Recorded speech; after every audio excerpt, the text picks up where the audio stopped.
नमस्कार, आप देख रहे हैं हमारी ये खास पेशकश में आपके साथ पूजा राठौर शर्मा। और चलिए आज इस खास पेशकश में बात मध्य प्रदेश के चंबल संभाग के भिंड जिले की, जहां लहार विधानसभा के बारे में आज आपको बताने जा रहे हैं।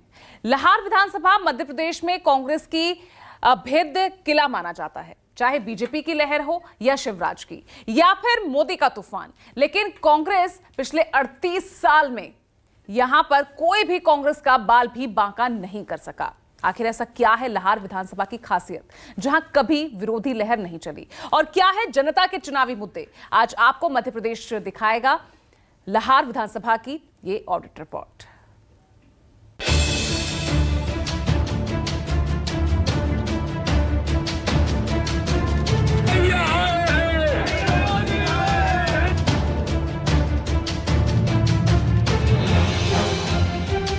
डकैतों के आतंक का पर्याय रहा चंबल का भिंड जिला, और भिंड जिले में राजनीति के पर्याय हैं कांग्रेस के डॉक्टर गोविंद सिंह।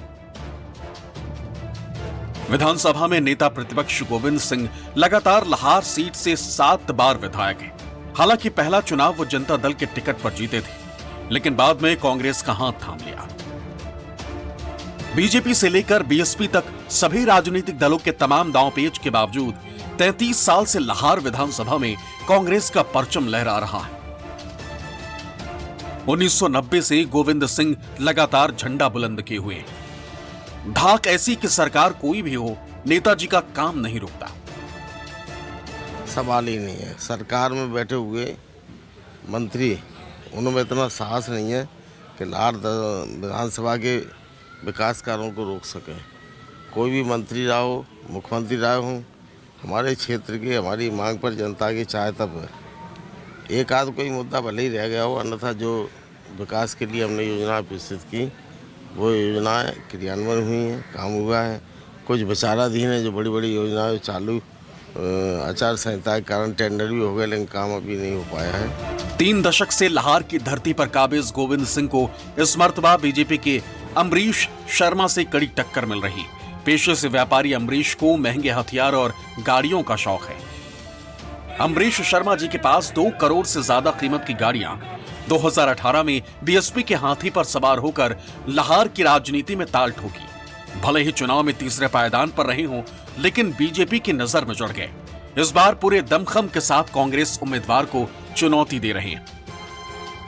लोगों के मन में ये भय है कि कांग्रेस का विधायक जीत जाएगा तो हमारा ये नुकसान ना हो जाए। मतलब लोकतंत्र त्रेता में कभी रावण का भय हुआ करता था, द्वापर में कंस का हुआ करता था, और अभी भी अंग्रेजों का हुआ करता था। अभी भी ऐसा लोकतंत्र में ऐसा मैंने भय, पहली बार मेरे कहने से कुछ नहीं होता। मैं तो चूंकि चुनाव लड़ रहा हूँ, आप अपने स्तर से जाकर के देखिए। गांव में व्यक्ति ये सोचता है कि वोट देना चाहता है, लेकिन ओपन आने में भी सोचता है कि अरे कांग्रेस के विधायक को पता न पड़ जाए। कितना आतंक होगा आप कल्पना नहीं कर सकते। भिंड में कहावत है कि बिना दबंगई के राजनीति संभव नहीं। राजनीति में दांव पेच के साथ अगर बाहुबल की ताकत नहीं तो भिंड में जीत दूर की कौड़ी मानी जाती है। पिछली बार कमल चुनाव चिन्ह से कांग्रेस को कड़ी टक्कर देने वाले रसाल सिंह इस बार बीएसपी के हाथी पर सवार हैं।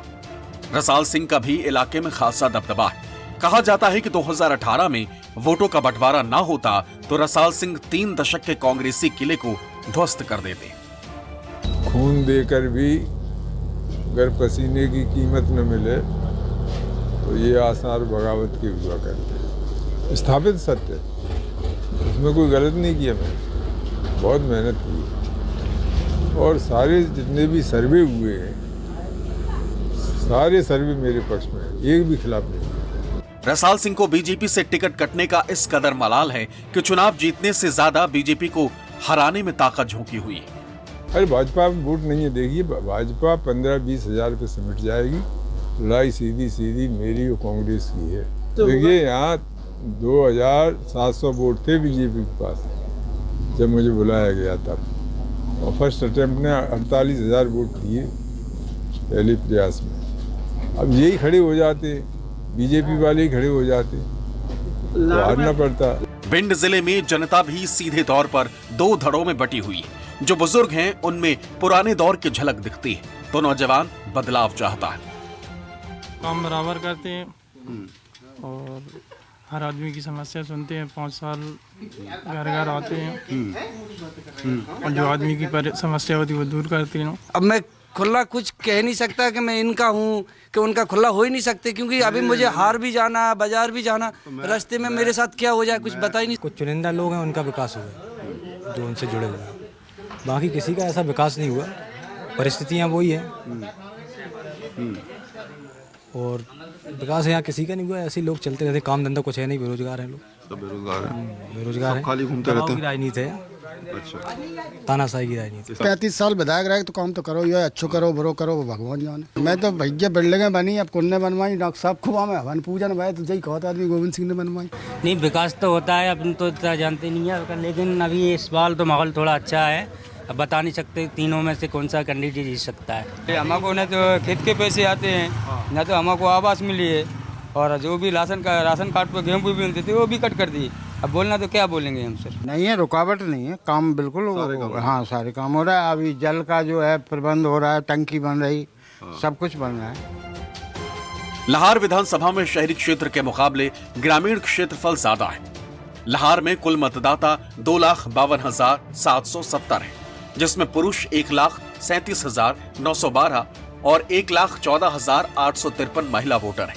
अनुसूचित जाति के करीब 60,000, ब्राह्मण 45,000, ठाकुर 25,000, बनिया 10,000, पिछड़ा 70,000 से ज्यादा पिछड़ा वोटर है।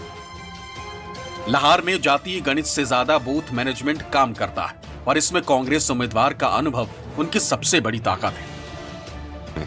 तो इस पूरी विधानसभा के बदलाव को आप कैसी तस्वीर के तौर पे देखते हैं? विधानसभा की स्थिति है, बदलाव मैं अपने स्वयं मुँह से नहीं कहना चाहता। आप यहाँ की स्थानीय जो जनता है उनसे बात करें और स्वयं जाके देख लें तो स्थिति पता चल जाएगी विकास हुआ है या ठप रहा या विनाश हुआ। ये स्थिति आपको आम जनता के बीच जाने से स्थिति पर हो जाएगी।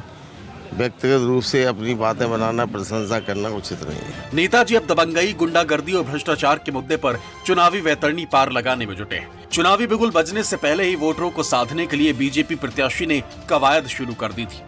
रामकथा के जरिए हिंदू वोटों को लामबंद करने की कवायद। हम धार्मिक आयोजनों को कभी स्वार्थ से नहीं देखते हैं। हम आध्यात्मिक व्यक्ति हैं और ईश्वर के किसी कार्य में मैं स्वार्थ को नहीं देखता हूँ। न मेरी दृष्टि में धार्मिक कार्य कभी इस दृष्टि से थे कि चुनाव की दृष्टि से मैंने किए हों। हमारे पिताजी ने सन 83 में बड़ा यज्ञ किया था और हमारे परिवार में घर में हमेशा धार्मिक आयोजन होते आए हैं। हमारा परिवार महीने साल में कम से कम नहीं है 2 महीने तीर्थ यात्राओं पर रहता है 3 महीने के लिए। तो इसमें हमारा कोई धार्मिक आयोजनों में राजनीति से कोई लेना देना नहीं। ब्राह्मण, अनुसूचित जाति और कुशवाहा बहुल सीट पर बीजेपी कांग्रेस के साथ साथ बीएसपी का बड़ा वोट शेयर है। उत्तर प्रदेश से सटे हुए भिंड की सियासी फिजा में यूपी की राजनीति की झलक दिखाई देती, लिहाजा बीएसपी का हाथी किसी भी उम्मीदवार के सियासी गणित को बिगाड़ सकता है।